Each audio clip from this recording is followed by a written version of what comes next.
안녕하세요, 전북대학교 학우 여러분. 저는 여러분들의 문학적 지식을 더해줄 문학의 정석 진행을 맡은 전북대학교 방송국 아나운서 차윤서입니다. 점심시간 잘 보내고 계신가요? 매주 목요일 여러분과 함께하는 문학의 정석에서는 학우 여러분들의 지적 욕구를 채워드릴 시와 소설, 그리고 희곡을 읽어드릴 건데요. 바쁜 현대사회에서 시간을 내어 글을 읽고 감상한다는 것은 참 어려운 일이죠.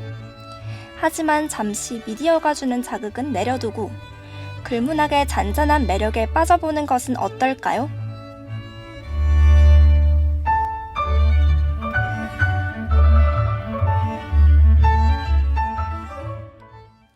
학우 여러분들은 살아가면서 어떤 것이 가장 중요하다고 생각하시나요? 누군가는 돈이라고 대답할 수도 있을 것 같은데요. 사회생활을 하기 위해선 생산활동이 필수적이죠. 그래서 우리는 직업을 찾고 취업을 위해 치열하게 노력합니다. 지금도 바쁘게 살아가고 있는 여러분들을 위해 준비한 이번 주 문학의 정석 주제는요, 바로 노동입니다. 사람은 살아가면서 노동을 통해 자아 정체성을 확립하고 경제활동을 하며 삶의 기반을 다지는데요. 모든 노동자가 존중받길 바라며 본격적으로 시작하기 전에 노래 한 곡 듣고 올게요. 이번 주 문학의 정석, 그 주제는 바로 노동이라고 말씀드렸는데요. 그럼 본격적으로 노동과 관련된 문학작품들 함께 감상해 보겠습니다. 오늘 나눠볼 시는 노동운동가로 활동했던 박노해 시인의 작품인데요. 노동자들의 저임금과 장시간 노동의 암담한 현실을 바꾸고자 노력했던 시인이자 운동가였습니다. 박노해의 첫 시집이자 한때 금지된 시였던 노동의 새벽 읽어드릴게요.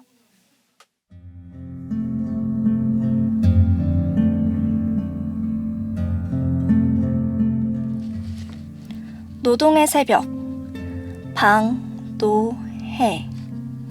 전쟁 같은 밤일을 마치고 난 새벽 쓰린 가슴 위로 차가운 소주를 붓는다.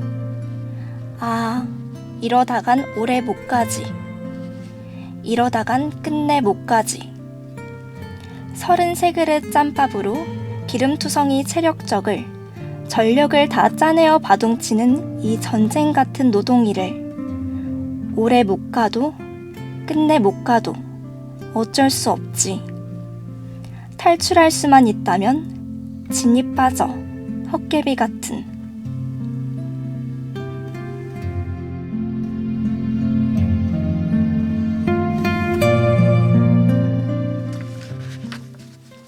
네, 정말 노동자들의 서름을 잘 표현한 시 같은데요.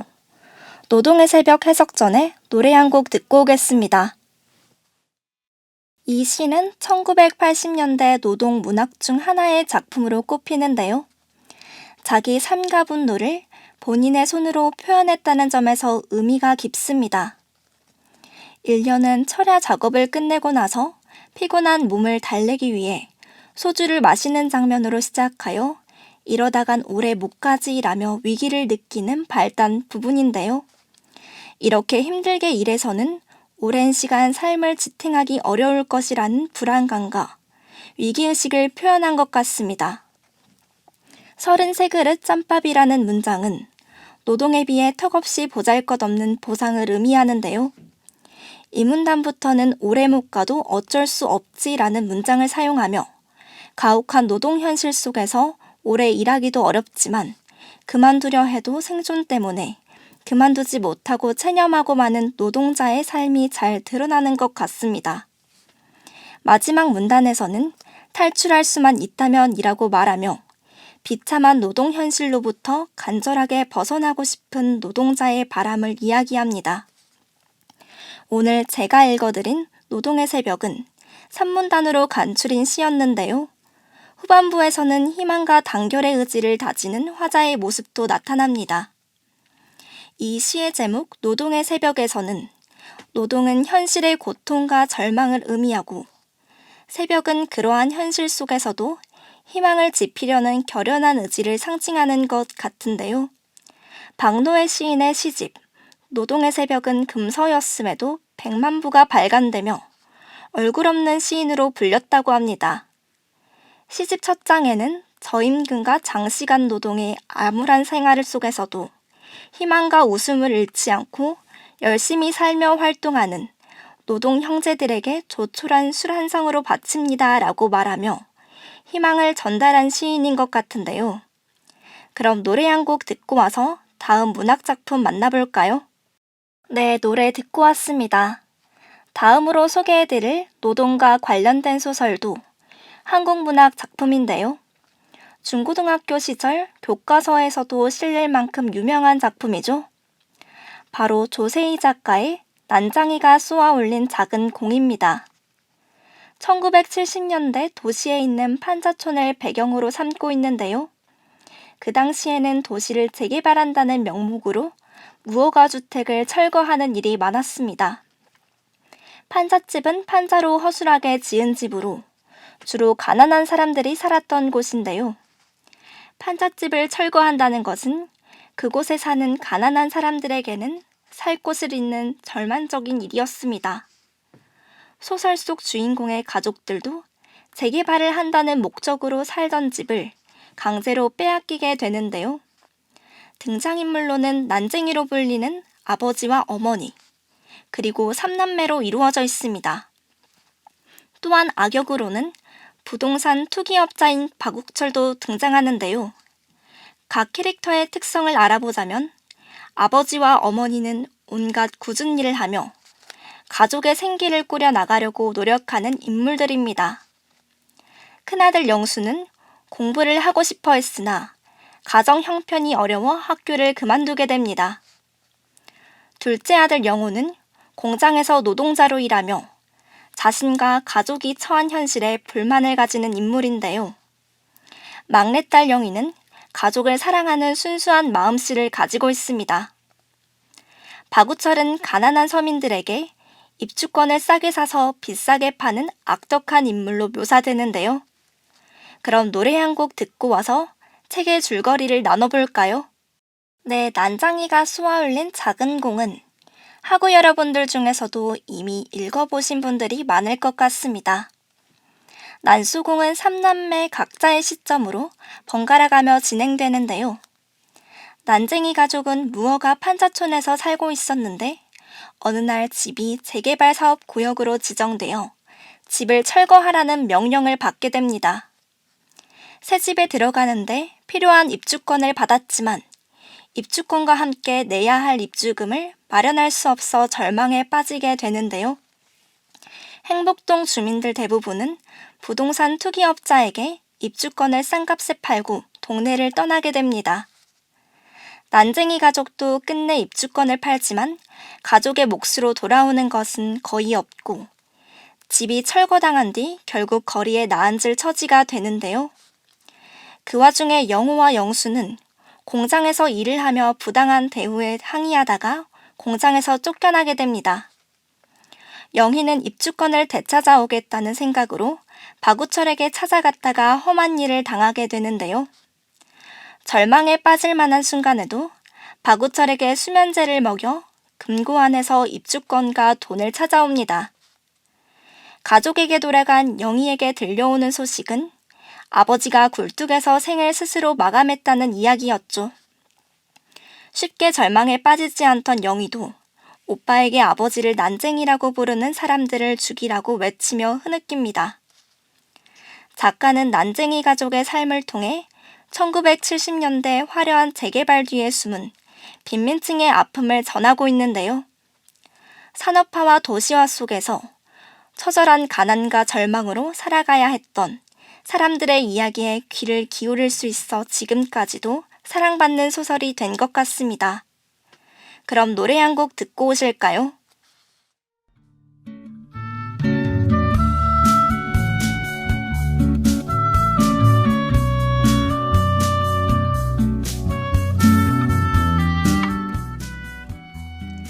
지금은 1시 38분.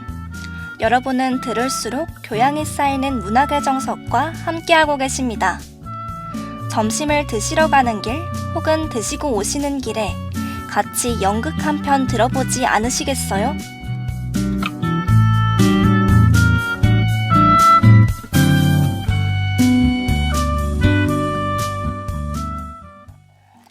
이제 문학의 정석 마지막 작품만을 남겨두고 있습니다. 이번에 소개해드릴 작품 역시 노동과 관련된 극문학인데요. 노동하면 이 작품이 대표적으로 떠오르기도 하죠. 바로 빅토르 위고의 레미제라블입니다. 뮤지컬 레미제라블은 소설을 토대로 만든 작품으로 세계 4대 뮤지컬 중 하나로 꼽힙니다. 우리에게는 장발장의 이야기로 더 유명한 바로 그 희곡인데요. 1985년 처음으로 선보인 이 작품은 현재 런던에서 최장기 뮤지컬 기록을 보유하고 있습니다.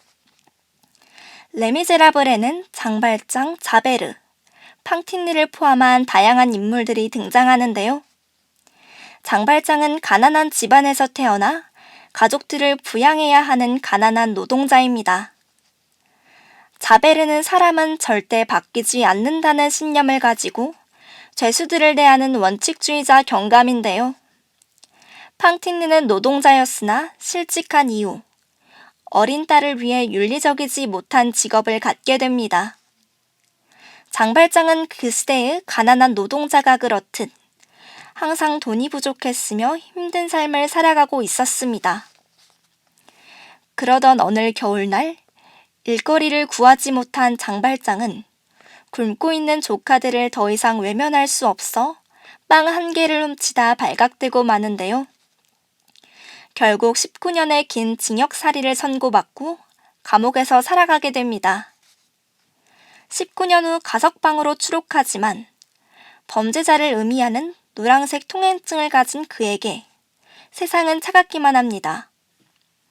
미리알 주교의 배려로 교회에서 숙식을 해결하던 장발장은 교회에서 은식기를 훔쳐 달아나다가 경찰에 붙잡혀 다시 교회로 끌려갑니다. 하지만 미리알 주교는 장발장을 보호해주고 은초 때까지 선물하며 정직하게 살아갈 것을 약속해달라고 하죠.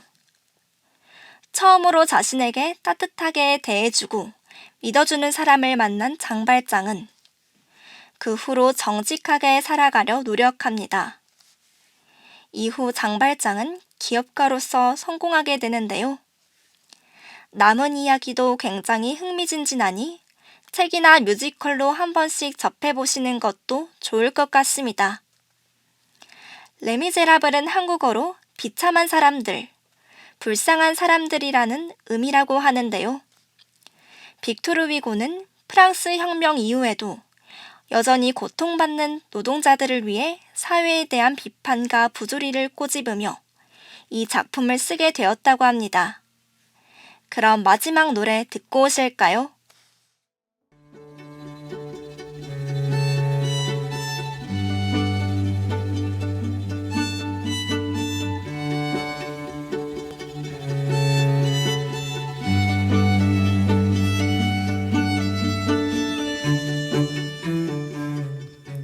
점심시간도 어느덧 끝나고 있는데요.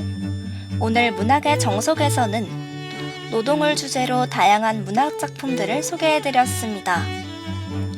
노동운동가로 활동하며 노동자들의 아픔을 직접적으로 표현한 박노해의 노동의 새벽, 1970년대 화려한 도시개발 이면에 비참한 삶을 살아가야 했던 빈민층의 삶을 그려낸 조세희의 난장이가 쏘아올린 작은 공, 프랑스 산업화 당시 가난한 노동자들의 현실을 적나라하게 보여준 빅토르 위고의 레미제라블까지 바쁜 일상을 보내느라 문학작품을 접할 시간이 충분치 못한 학우분들을 위해 준비한 문학의 정석 어떠셨나요?